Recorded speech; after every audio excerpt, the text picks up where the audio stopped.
Sevgili dostum, özüne dönmediğin müddetçe hayatında o problem, o hastalık kimi gördüğün her şeyle savaştığın müddetçe onlar da seninle savaşır. Ve bu sebeple de sen tekrar döngülere girirsen ve bu sebeple de sen hayatın içinde bir değişim, dönüşüm kazanabilmirsen. Çünkü sen etraf diye bir şeylerin olduğunu görürsen. O etraf diye gördüğün her şey senin içinden yansır. Etrafta bakıp görüp seyrettiğin her şeyi öz içinde gördüğünde etrafında onun dönüştüğünü göreceksin. Ama sen özünü bir kenara koyup unutmuşsan, etraf diye bir şeylerin olduğunu zannettiğin bir tarafların var ve zihinde orasıyla savaşır. Orada savaşılacak bir düşman olduğunu zannedir. Ne edeceksen?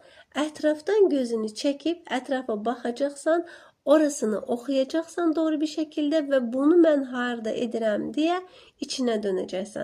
Çünkü her şey içeriden çöle yansıyır.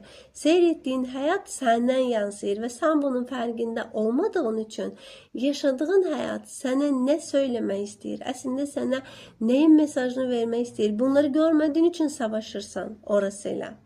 Ve savaştığın her şey sana savaş açır. Bunu her zaman hatırla.